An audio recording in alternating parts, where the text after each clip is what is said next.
Shalom. Bagaimana kabarnya hari ini? Luar biasa, karena kita punya Tuhan yang luar biasa. Yang namanya hidup ini pasti ada pergumulan. Makanya kalau ada yang datang sama saya, Bu Debbie, saya itu banyak masalah. Puji Tuhan, berarti ibu masih hidup. Amin. Kalau sudah tidak ada pergumulan, ya tempatnya di rumah Bapa. Tulisannya rib. Tapi selama kita masih ada di dunia, pasti ada yang namanya pergumulan. Tapi manusia itu siapa sih yang mau bergumul? Ya, kita ini semua maunya enak, maunya instan. Sedikit saja orang yang mau bergumul dan membayar harga dalam setiap kehidupannya. Ya, dan saya mau berkata hari ini saudara, kita harus bergumul. Pernikahan yang sudah Tuhan percayakan kepadamu hari ini, pertahankan. Kenapa banyak terjadi perceraian? Karena orang gak mau bergumul.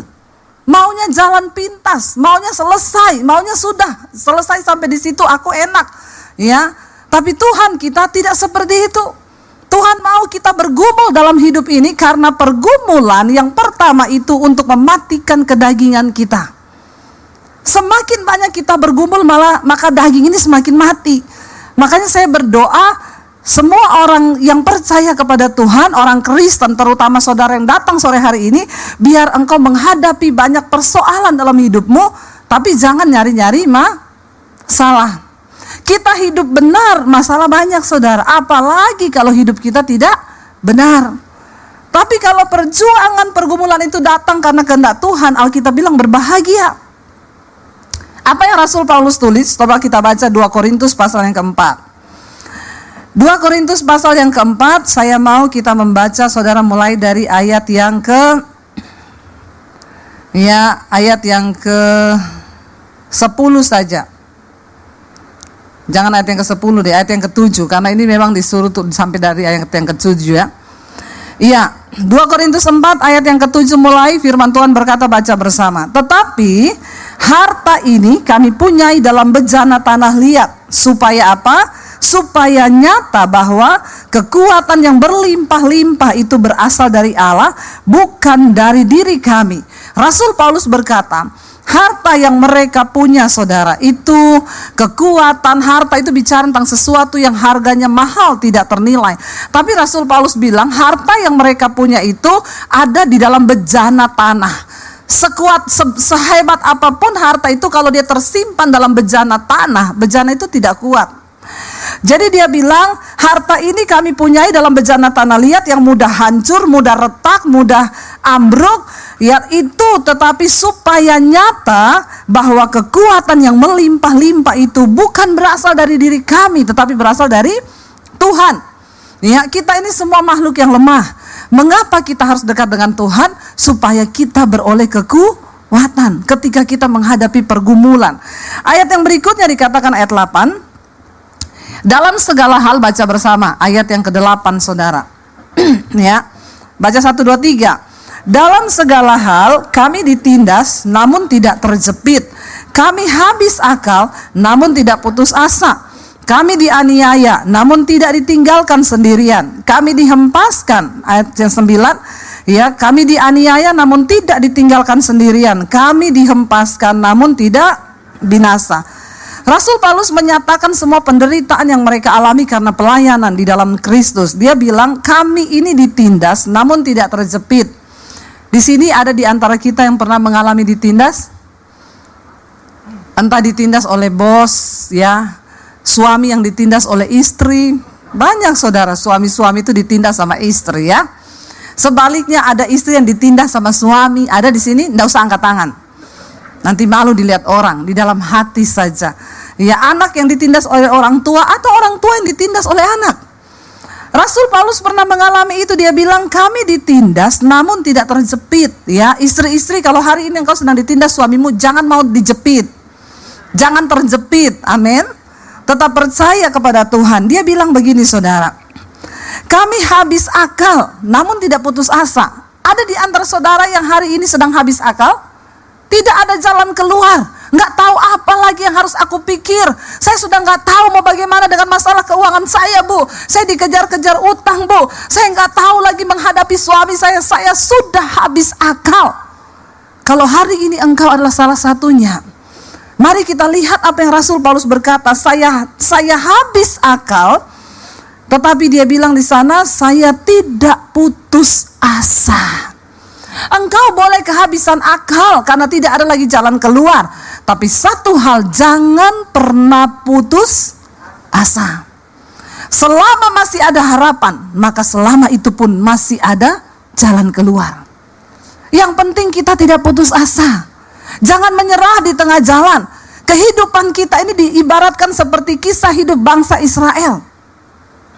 Mereka dipanggil keluar dari tanah perbudakan di Mesir menuju ke satu tempat tanah perjanjian yang berlimpah susu dan madunya, yaitu mengalami janji Tuhan. Tetapi dari Mesir mereka harus melewati yang namanya padang gurun. Tapi dengar baik-baik saudara, engkau dipanggil menuju tanah perjanjian, jangan pernah berhenti di padang gurun. Berjalanlah terus, jangan pernah putus asa.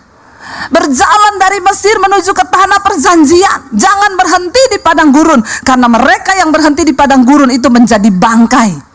Semua yang keluar dari tanah perbudakan di Mesir, mereka tidak tembus sampai ke tanah perjanjian, mereka mati di padang gurun satu angkatan. Tuhan tidak izinkan mereka masuk. Kenapa? Mereka menuduh Tuhan jahat di tengah pergumulan. Mereka berkata, kenapa Allah bawa kami untuk mati di padang gurun? Dan mereka putus asa. Ketika mereka putus asa menyalahkan Tuhan, orang yang putus asa itu cenderung menyalahkan Tuhan atas hidupnya. Dia salahkan orang lain, dia salahkan Musa. Akhirnya apa yang terjadi? Mereka menjadi bangkai di padang gurun. Tuhan gak panggil kita untuk kalah. Tuhan panggil engkau sampai ke garis akhir. Akhiri pertandingan imanmu dengan baik. Katakan amin. Seorang pelari, saudara, dikisahkan dia berlari ikut lomba. Di tengah pertandingan kakinya cedera, dan pertandingan itu tetap berlanjut. Dia berjalan dengan kaki yang cedera itu. Semua orang berkata, sudahlah, kamu juga gak mungkin menang. Ngapain kamu berdiri lagi? Keluar aja dari gelanggang pertandingan. Dia berkata, aku diutus bukan untuk menjadi pecundang yang berhenti di tengah jalan. Aku pasti kalah, tapi aku akan mengakhiri pertandinganku dengan baik. Aku akan tetap mencapai garis finish sekalipun aku adalah kalah dan yang terakhir. Tapi aku tidak akan pernah mundur di tengah gelanggang pertandingan. Saudara tahu hari itu dia disorot lebih dari seorang pemenang. Namanya terpampang di mana-mana karena dia punya mental yang luar biasa. Dia bilang, aku dibayar oleh negaraku bukan untuk pecundang berhenti di tengah jalan, tapi aku harus menyelesaikannya sampai di garis akhir. Sekalipun aku bukan pemenangnya, tapi aku harus menyelesaikannya. Amin saudara. Kita mungkin hari-hari ini berkata, saya sudah habis akal, Bu. Keuangan saya, bisnis saya, rumah tangga saya, sudah habis akal saya. Selama engkau tidak putus asa, maka selama itu juga engkau bisa mengalami janji Tuhan. Janji Tuhan, jangan pernah putus asa. Saya belajar dari ayat ini, Rasul Paulus, wow. Dia berkata begini saudara, dia habis akal. Saya percaya kita di tempat ini mungkin tidak seperti dia habis akal. Ya, kita mungkin belum habis akal lah. Masih ada jalan keluar. Tapi dia berkata, tapi aku gak pernah putus asa. Ayat yang ke-9, kami dianiaya namun tidak ditinggalkan sendiri. Saya tuh malu saudara ketika membaca ayat ini, betapa seringnya kita baru menghadapi penderitaan yang biasa, kita sudah menuduh Tuhan meninggalkan kita lah, Tuhan gak ada lah. Rasul Paulus dianiaya loh. Ditangkap, dimasukin penjara, dipukuli, disesah, mau dibunuh. Dan dia masih bisa berkata, aku dianiaya, tapi aku tidak pernah ditinggalkan sendirian. Ini iman yang luar biasa. Kita harus memiliki iman yang seperti ini. Di tengah penderitaan jangan pernah merasa Tuhan meninggalkan engkau, itu berbahaya. Waktu engkau bergumul jangan bilang Tuhan jauh. Di mana Tuhan? Kenapa dia tidak melakukan sesuatu? Saudara, sekalipun itu kelihatannya tidak ada apa-apanya, tapi ketika kita percaya bahwa Tuhan menyertai kita, saudara, jangan pernah merasa engkau ditinggalkan sendiri. Ketika orang merasa ditinggalkan sendiri, itu adalah satu perasaan yang paling mematikan. Saya ingat ketika kami kecelakaan naik mobil, kami mau pelayanan ke Anyer. Kemarin tuh ada orang yang angkatin kesaksian saya ini di TikTok, foto-foto saya kecelakaan. Dan dia angkat, saudara, viral. Dia bilang Debbie Basjir kecelakaan. Padahal itu peristiwa berapa tahun lalu ya? 2016, saudara. Saya diteleponin semua orang, ibu kecelakaan di mana? Ini orang-orang juga yang tidak mengikuti mungkin ya perjalanan saya, dia baru tahu. Semua telepon saya, ibu kecelakaan ya. Kenapa bisa heboh begini? Nggak ada yang angkat di TikTok viral, Bu Debbie kecelakaan, mobilnya hancur. Saya bilang itu kisah 2016. Kami, saudara, mau pelayanan di Anyer, dan ketika mau exit tol di Anyer itu ya, kita mau exit tolnya itu apa ya? Dia tuh jalan exitnya itu menurun sambil berbelok gitu. Lalu mobil kami lagi berhenti mau bayar tol, tiba-tiba dihajar oleh bus laju prima. Mobil kami terlempar ke sebelah kanan. Itu bus lajunya benar-benar prima. Karena tidak ada rem, saudara. Rem blong. Padahal itu posisinya menurun, saudara. Mobil saya terlempar ke sebelah, saudara. Dan puji Tuhan kami terlempar. Kalau kita nggak kelempar, kita kena mobil di depan. Karena suami saya lihat dari spion itu mobil kencang, dia tancap gas, dia banting ke kanan setirnya. Jadi mobil kami remuk cuma bagian belakang sampai hampir ke tengah. Dan kami terlempar ke sebelah tol sebelah. Mobil terbalik, saudara. Anak saya waktu itu duduk melintang di belakang. Saya juga bingung bagaimana caranya, dia sudah di pangkuan saya waktu peristiwa itu. Airbagnya semua keluar berasap, nggak ada yang berani tolong kami. Mereka bilang mobilnya berasap, mau meledak, jadi semua lari. Ya, dan saya di situ, waduh, kami nomor satu kalau kita mengalami yang begitu, saudara. Nomor satu yang saya tanya itu, Tuhan, saya ini dosa apa? Iya Pak, iya. Sebagai manusia normal, kita ngalami sesuatu kesialan, pasti kita tanyakan, Tuhan, aku ini dosa apa Tuhan? Saya juga bertanya seperti itu. Kalau misalnya saya lagi selingkuh, atau saya lagi nipu orang, bawa lari uang orang, terus tiba-tiba mengalami gitu, kayaknya enak ya. Begitu mengalami itu saya langsung tahu, aduh Tuhan nih marah nih, saya selingkuh nih. Atau aduh Tuhan nih marah nih, saya bawa lari uang orang. Masalahnya saat itu saya lagi merasa dekat sama Tuhan. Semalam sebelum kami pelayanan pun suami saya menyembah Tuhan, nangis-nangis. Saya merasa saya tidak menemukan dosa yang membuat Tuhan tuh marah besar sehingga kami dihukum. Kenapa saudara? Karena begitu banyak orang yang masuk WA-nya bilang begini, ibu introspeksi diri. Memang perkataan netizen itu setajam silet. Lo gak usah ngomong gitu, saya juga sudah introspeksi, bener gak?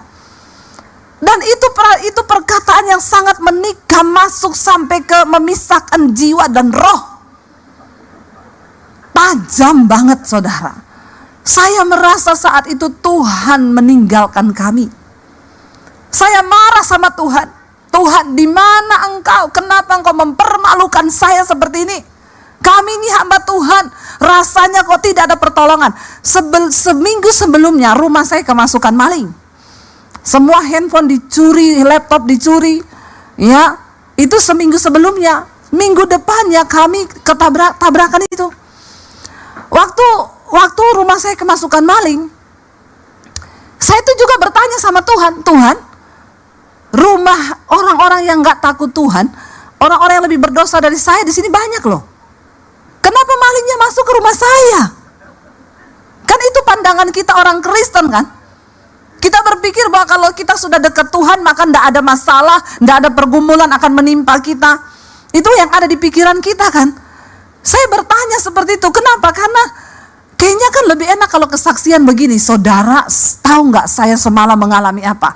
Saya bangun pagi, ada maling tergantung di pagar saya. Wah, itu pasti jemaat tepuk tangan kan? Wih, dahsyat Tuhannya, malingnya tergantung di pagar besi. Kita tepuk tangan semua, tapi kan gak enak banget saudara, rumah saya kemalingan, handphone dicuri, ini dicuri total hampir 100 juta.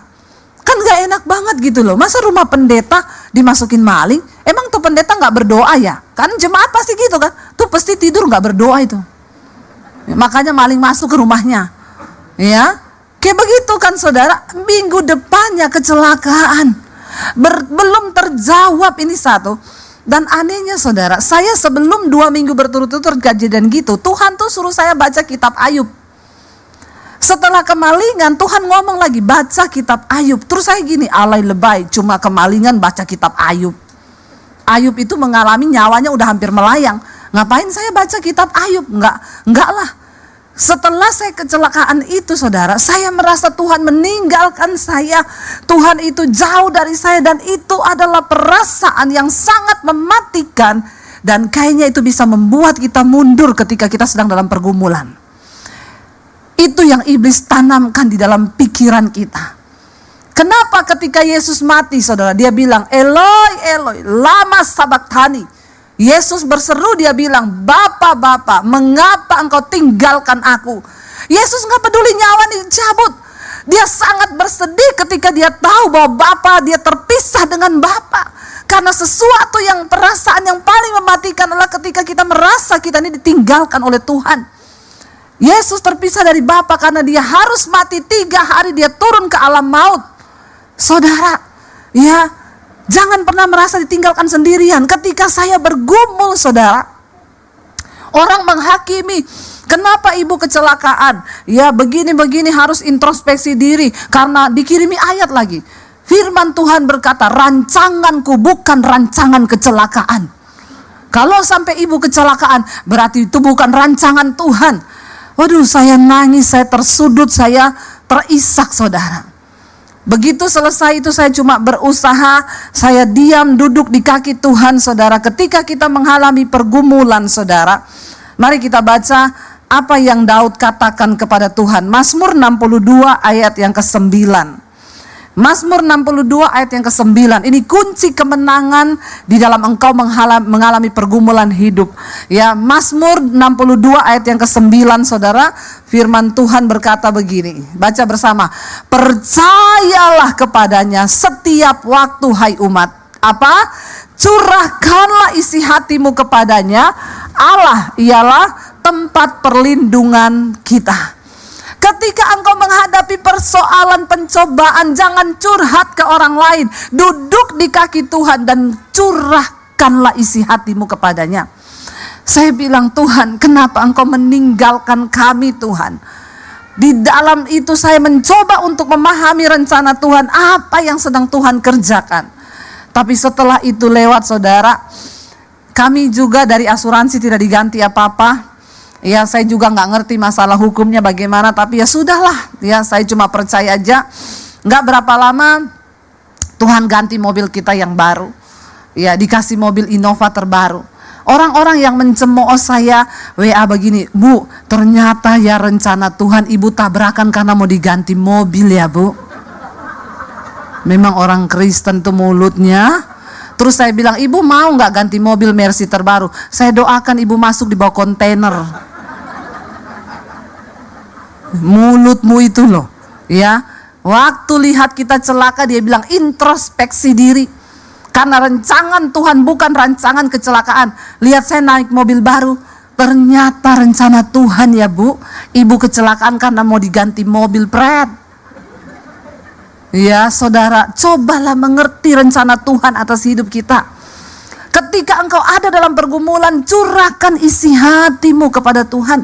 Tidak usah dengar kanan kiri, jangan sampai engkau putus asa, kata Rasul Paulus. Aku ditindas ya, tetapi aku tidak putus asa. Kami dianiaya, tidak ditinggalkan sendiri. Kami dihempaskan, namun tidak binasa, kata Rasul Paulus. Kita ini perlu malu saudara. Rasul Paulus tuh disiksa, tapi dia bilang Tuhan tidak tinggalkan loh. Kita ini cuma masalah-masalah dihina, difitnah, masalah utang, udah ngomong Tuhan meninggalkan. Kita ini belum menderita karena nama Yesus loh. Orang Kristen penderitaannya itu paling banyak karena kebodohannya sendiri sih. Belum ada yang penderitaan karena kenapa kamu menderita? Saya karena nama Yesus nih, saya mau dibunuh, saya dianiaya. Saya jarang tuh hadapi gitu. Paling yang datang, Bu, saya ini menderita banget. Kenapa? Terjebak hutang online. Itu kan masalah-masalah yang dibuat sendiri kan, karena kedagingan, gak mampu mengendalikan. Lalu saudara, Rasul Paulus berkata begini, ayat 10, Kami senantiasa membawa kematian Yesus dalam tubuh kami, supaya kehidupan Yesus juga menjadi nyata dalam tubuh kami.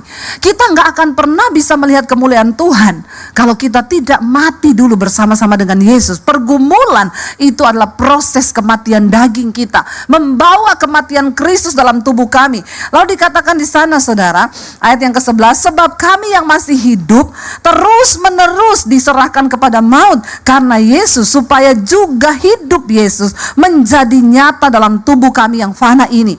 Saudara, dikatakan sebab kami yang masih hidup ini. Saya mau tanya, saudara masih hidup? Masih hidup kan? Kalau kita masih hidup berarti kita siap, dikatakan kita terus menerus diserahkan kepada maut karena Yesus. Itu artinya apa, saudara? Selama kita masih hidup, ya bayar harga. Kalau engkau difitnah, ndak usah marah. Lepaskan pengampunan, amin. Kalau engkau dianiaya, terima itu. Nggak usah engkau balas. Pergumulan mematikan daging itu perlu bagi kita ini, supaya kita berkenan. Karena bukan orang sembarangan yang masuk surga, saudara. Orang-orang yang teruji, yang dimurnikan oleh Tuhan. Saya pengen kita lompat, saudara, ayat yang ke-16. Kalau kita lihat judul perikopnya di sana berkata, jangan tawar hati juga waktu menghadapi maut. Ayat yang ke-16 baca bersama. 1, 2, 3. Sebab itu kami tidak tawar hati, tetapi meskipun manusia lahiriah kami semakin merosot, namun manusia batiniah kami dibaharui dari sehari ke sehari. Bagaimana supaya kita bisa mengalami berkat dalam setiap pergumulan? Jangan tawar hati. Katakan, tawar hati itu sudah gak ada rasa apa-apa. Saya sudah tawar, gak ada rasa lagi sama Tuhan. Jangan tawar hati, ya. Engkau mau sedih, boleh sedih, duduk di kaki Tuhan. Engkau mau kecewa pun boleh, engkau manusia, tapi sebentar saja, lalu duduk di kaki Tuhan. Orang yang sudah tawar hati itu susah, saudara. Hidupnya juga sudah, ya udahlah, tawar-tawar aja sama Tuhan, gak Tuhan-Tuhanan.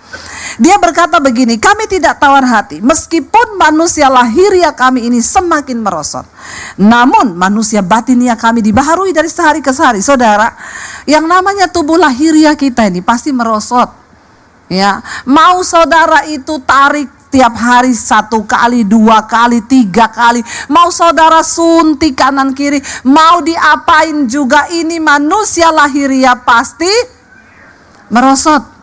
Jadi engkau jangan terlalu fokus dengan kecantikan lahiriahmu, tapi engkau abaikan manusia batiniahmu.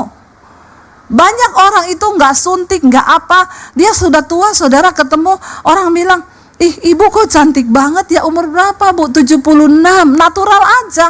Kenapa? Karena manusia batiniahnya dibaharui. Dia buang kepahitan, dia buang dendam, dia buang sakit hati, dia buang dosa-dosa, dia hidup dalam kekudusan. Manusia batiniahnya dibaharui. Jadi orang ketemu dia, ih awet muda ya, kayak saya ini loh. Masalah buat lo. Kok kayaknya keberatan ya? Kita lihat, nggak usah jauh-jauh, Pak Konrad tuh loh, saudara. Awet muda enggak? Awet muda enggak? Ada orangnya loh. Pak Konrad awet muda loh, saudara. Waktu manusia batiniah kita dibaharui, ya. Memang manusia lahiriah kita ini merosot, akan semakin tua, ya keriput itu pasti. Makanya engkau jangan terlalu fokus hanya kepada manusia lahiriahmu. Engkau dandani dengan semua hal. Engkau, ya, banyak orang itu saya lihat, saudara, mereka nge-gym setiap hari. Mereka check up setiap bulan. Mereka minum semua vitamin. Olahraga itu baik, tapi jangan engkau berpikir nyawamu, hidupmu ditentukan dari usahamu olahraga itu. Itu engkau sudah menaruh sesuatu lain kepada Tuhan. Engkau menjaga kesehatan itu baik, tetapi jangan engkau berpikir setelah engkau menjaga kesehatan terus engkau umur panjang, engkau nge-gym saya pasti umur panjang. Hello, hidup mati di tangan Tuhan. Makanya engkau harus fokus membangun manusia batiniahmu, karena ini nanti akan menghadap Tuhan. Kalau manusia batiniahmu bobrok, engkau cuma pikir manusia lahiriahmu, di hadapan Tuhan nanti, saudara, namamu itu tidak akan tercatat dalam kitab kehidupan. Saudara, saya pernah lihat, saya pernah cerita sama saudara, ada anak muda umur 38 tahun nge-gym, saudara, tiap hari. Makan ditimbang, kalorinya berapa, ya karbohidratnya berapa, lemaknya berapa. Kalau saya sudah makan ini, nanti siang saya cuma makan pisang 1. Kalau mau tidur malam dia timbang saudara, kelebihan 2 ons, aduh diturunin dulu, olahraga dulu, baru tidur. Saudara, ya pergi ke China untuk prospek bisnis, pulang jenazah di peti, ditabrak di China. Tiap hari nimbang makanannya. Tiap hari nge-gym. Jangan engkau geser imanmu. Kenapa kita harus hidup takut akan Tuhan? Bergantung kepada Tuhan. Karena hidup mati kita tuh di tangan Tuhan. Amin. Dandani manusia batiniahmu. Buang segala dosa. Buang segala hal yang tidak berkenan. Pergumulan akan membawa kita untuk dekat kepada Tuhan. Saya bacakan di mesbah doa beberapa waktu yang lalu kesaksian seorang ibu. Dia bilang gini, Bu Debbie, saya itu dengan suami saya dulu kami hidup pas-pasan, suami saya pelayanan. Tiba-tiba dapat proyek di Jakarta, Bu. Dia di luar kota di Manado. Suami saya ini pelayan Tuhan di gereja. Berangkat ke Jakarta, ada proyek-proyek, Bu. Tadinya sama temennya yang juga pelayan Tuhan, diajak ke nightclub, lihat cewek-cewek nari-nari begitu. Lalu akhirnya setiap kali ke Jakarta, ke nightclub itu. Satu saat, Bu, bukan hanya ke nightclub tapi bawa cewek masuk ke hotel. Ya. Saya tidak tahu karena saya percaya suami saya ini hamba Tuhan. Ya, setiap hari dia video call, dia ini. Lalu, Bu, satu saat Tuhan itu pasti ada cara untuk membukakan. Jadi bapak-bapak ya, sepandai-pandainya tupai melompat, satu saat pasti kepleset juga. Makanya banyak bapak-bapak mati serangan jantung karena banyak selingkuh. Ya, deg-degan itu hati ya. Jantung berpacu dengan cepat, saudara. Kortisol naik, darah mengental jadi hitam ya, serangan jantung. Makanya bertobat bapak-bapak. Dia bilang Tuhan bukakan. Ibu tahu bagaimana? Dia ini udah mau check out dari hotel, dia selfie, Bu, pakai kacamata hitam. Di kacamatanya saya screenshot, saya besarkan, ada gambar, ada cewek. Hati-hati bapak-bapak, ini adegan berbahaya. Hanya dilakukan oleh para ahli saja. Ada cewek di kacamata hitam, dia screenshot, dia tanya, "Pak, maaf ya," di foto sama dia, "ini perempuan di kacamatamu tuh siapa?" Habis akal dia. Dia jawab, "Tadi malam kayaknya ada setan masuk ke kamar saya." Pintarnya ya itu bapak ya, pintar dia loh. Dia bilang setan masuk, padahal masuk setan. Istrinya desak, "Tidak mungkin, Pak, tidak mungkin, mending kamu jelaskan." Dia pulang ke Manado, dia jelaskan ke istrinya. Akhirnya dia bukakan semua. Selama 3 tahun ternyata dia sudah sering bawa perempuan ke hotel setiap kali ke Jakarta. Pelayan Tuhan di gereja. Ya, hati-hati para pelayan Tuhan, engkau juga menjadi bidikan iblis. Semakin engkau melayani Tuhan, semakin engkau jaga suami istri, jaga baik-baik. Ya, karena setan itu bekerja luar biasa. Ya, bukan berarti hanya para pelayan Tuhan, bapak-bapak juga semua. Ya. Saudara, akhirnya istrinya berdoa, "Tuhan, kalau memang pekerjaan ini membuat suami saya jauh dari Engkau, aku berdoa Tuhan, ambil pekerjaan ini. Mending aku hidup pas-pasan, tapi suamiku dan aku hidup takut akan Tuhan." Tiba-tiba suaminya kehilangan pekerjaan itu. 1,5 tahun suaminya tidak ada penghasilan. Akhirnya dia berbalik kembali kepada Tuhan. Dia menangis, dia tersungkur, mereka cari Tuhan lagi. Setelah suaminya bertobat, Tuhan pulihkan. Dia bilang, "Puji Tuhan, Bu, saat ini suami saya bekerja tapi satu kota dengan saya, dan puji Tuhan sekarang jabatannya dia diangkat sebagai kepala. Tapi sekarang kami hidup dalam takut akan Tuhan." Saudara, ya, Rasul Paulus berkata, "Mari baharui manusia batiniahmu, karena satu saat nanti kita akan menghadap Tuhan. Tidak ada yang tersembunyi, gak ada satupun yang tersembunyi." Ya, saya kemarin ketemu satu orang ibu, suaminya meninggal berapa bulan lalu. Saya datang, "Ibu, saya maaf ya, saya belum sempat ketemu ibu, saya turut berduka cita ya." Dia tarik tangan saya, "Bu, gak usah berduka cita, Bu, memang dia pantas mati." Saya bilang, "Kenapa ibu berkata begitu?" "Ibu tahu sekarang saya ini kepahitan sama suami saya, Bu. Dia selingkuh dengan janda, Bu. Baru terbuka ketika dia mati, saya lihat di handphonenya." suaminya mati serangan jantung. Bapak-bapak, hati-hati. Kalau satu saat kau mati nanti, handphonemu itu akan dibuka. Jangan kau tertawa, tapi bertobat. Karena mati itu kita nggak pernah tahu loh. Bener loh, lagi nonton TV, lagi duduk, lagi main HP, mati. Nggak ada yang tahu. Makanya bangun manusia batinia kita dari hari ke hari dibaharui. Ayat 17 berkata, baca bersama, ini yang harus kita imani supaya hidup kita menang dalam pergumulan. 1, 2, 3. Sebab penderitaan ringan yang sekarang ini mengerjakan bagi kami kemuliaan kekal yang melebihi segala-galanya. Itu jauh lebih besar daripada penderitaan kami. Ingat baik-baik, pergumulan yang engkau hadapi hari ini tidak akan pernah melebihi kemuliaan yang akan engkau terima. Semakin besar penderitaanmu, semakin besar kemuliaanmu. Karena tidak pernah ada kemuliaan tanpa salib. Salib itu membuat Yesus dimuliakan. Kalau saudara mau dimuliakan, pikul salibmu. Mari, supaya kita jangan lihat saya yang sekarang. Banyak orang bilang enak sekali Bu Debbie Basir sekarang jadi YouTuber, diberkati Tuhan, OTW kaya. Ya, saudara, penderitaan yang saya pikul sejak saya ikut Yesus tahun 95. Saya diusir keluar dari keluarga saya. Saya cuci baju di tempat kos-kosan. Saya tuh baru mengalami kemuliaan nih pandemi ini. Tapi saya tetap setia di dalam penderitaan. Saya tetap bilang aku percaya Tuhan. Aku sudah diselamatkan. Sekalipun aku menderita, Tuhan tidak pernah meninggalkanku. Ada waktunya kata firman Tuhan. Bahkan ada banyak di antara mereka yang tidak mengalami janji itu di bumi ini. Semua tokoh-tokoh di Alkitab, mereka mati tidak mengalami kemuliaan. Kemuliaannya itu kematian. Tapi mereka percaya ada upah sampai pada kekekalan. Itu tujuan kita saudara, di kekekalan. Itu tujuan saudara dan saya. Dan yang terakhir ayat 18 berkata, saya undang para imam musik maju ke depan.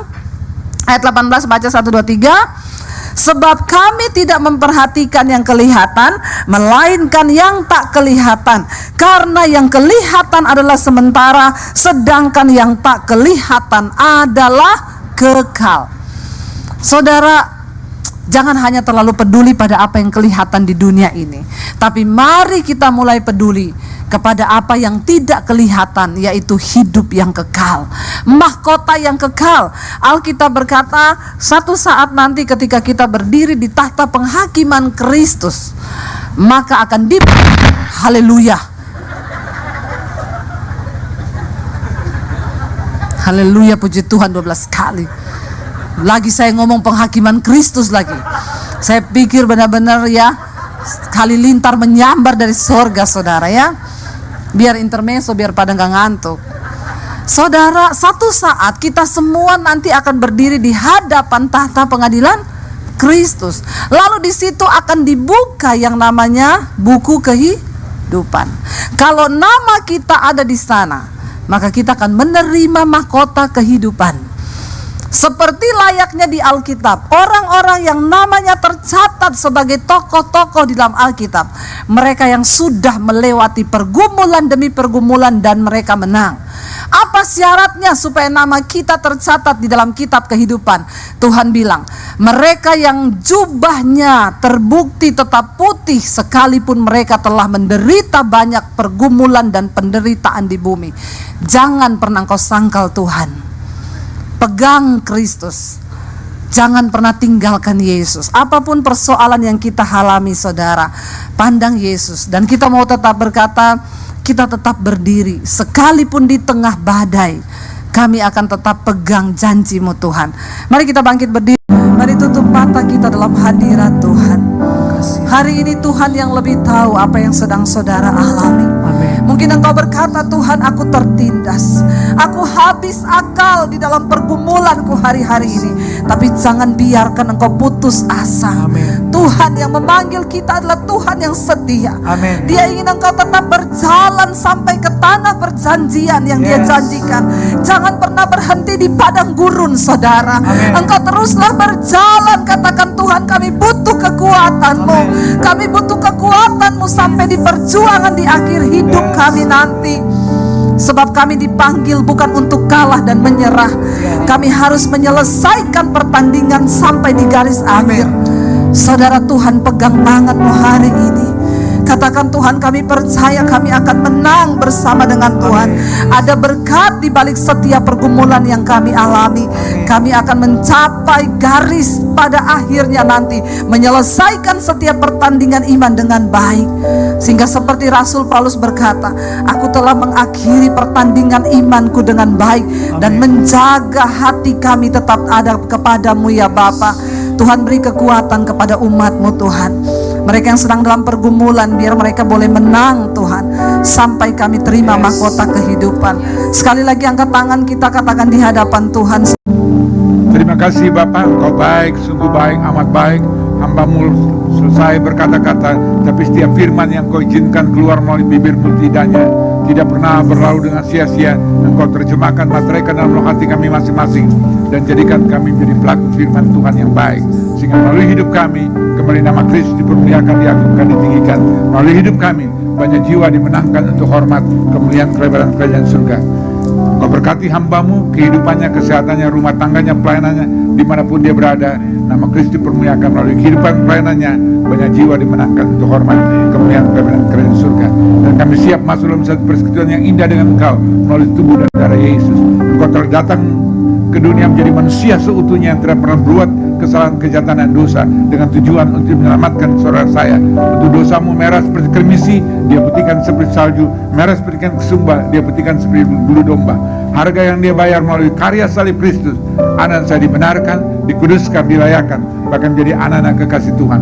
Melalui pergumulan, masalah, persoalan, penderitaan yang alami, ada berkat yang luar biasa, yaitu karya keselamatan yang Anda saya terima di dalam Kristus Yesus.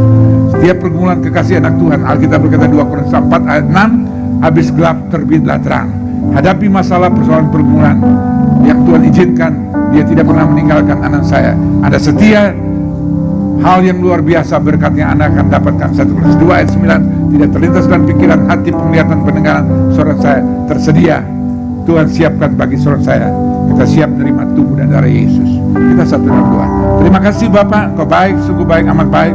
Kami siap masuk dalam satu persekutuan yang indah dengan Kau melalui tubuh dan darah Yesus. Dan kami imani percaya melalui tubuh dan darah Yesus kami kembali diingatkan, kami telah dikuduskan, dibenarkan, dilayakkan, dan diberkati, bahkan menjadi anak-anak kasih Tuhan. Melalui karya pengorbanan Kristus Yesus kami menjadi umat pemenang. Dalam nama Yesus kami berdoa dan mengucap syukur, dan kami siap menerima tubuh dan darah Yesus. Katakan bersama, amin. Tuhan memberkati. Yang belum dapat perjamuan boleh mengangkat tangan. Rekan hamba Tuhan akan membantu yang belum dapat perjamuan saja. Tuhan berkati. Terima tubuh dan darah Yesus. Terlalu besar Darah Yesus. kasih-Mu pengorbanan yang Kau berikan bagiku. Terlalu mahal darah-Mu Yesus, mencurah untuk menebusku. Terlalu besar, terlalu besar kasih-Mu Bapa, pengorbanan yang Kau berikan bagiku. Terlalu mahal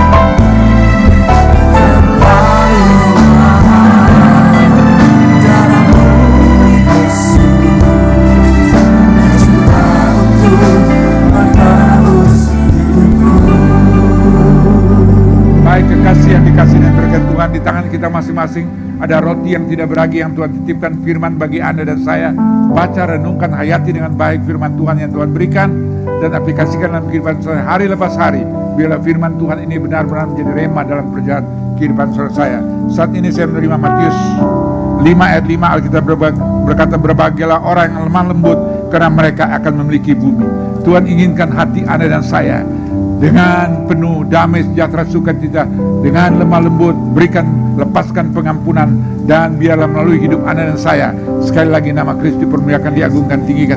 Bagi para pemirsa dimanapun Anda berada, saat ini tidak punya roti yang tidak beragi, tidak ada anggur, tapi di rumah mungkin ada kue, biskuit, ada teh, sirup, air putih sekalipun. Roma 1 ayat 17b berkata, orang benar hidup oleh karena iman. Kita imani percaya setiap anak saya menerima tubuh dan darah Yesus, apapun yang anak saya makan dan minum dalam nama Yesus, yakini imani percaya melalui karya pengorbanan Kristus Yesus, kita sekali lagi telah diampuni, dikuduskan, dilayakkan, bahkan menjadi kekasih anak-anak Tuhan. Saya mengundang kita bangkit berdiri, kita satu dalam doa.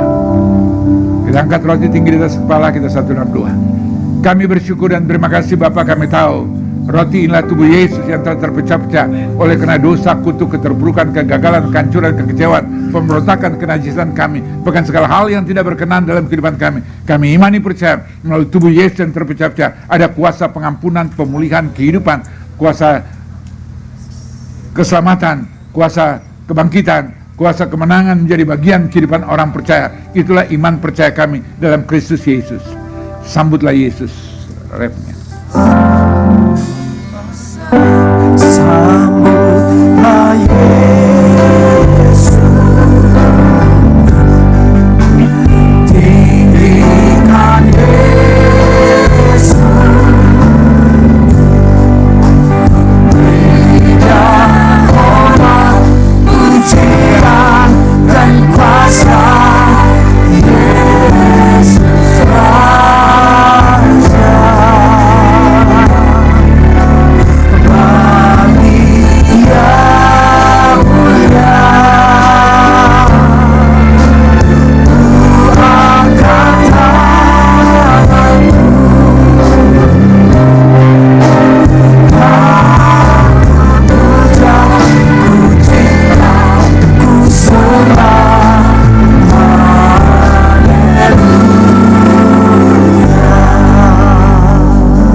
Dengarkan firman Tuhan, sebab apa yang telah kutuliskan pada waktu malam hari, ia diserahkan yang mengambil roti itu. Sesudah itu ia mengucap syukur atasnya, ia memecah-mecahkan dan berkata, inilah tubuhku yang diserahkan bagimu, perbuatlah ini menjadi peringatan akan Amin. aku. Bukankah roti inilah tubuh Kristus? Makan dengan iman, terima, terjadi sesuai iman anak-anak saya. Dalam nama Yesus nama Kristus, Yesus. kita makan dengan iman Dalam percaya. nama Yesus. Dalam nama Yesus.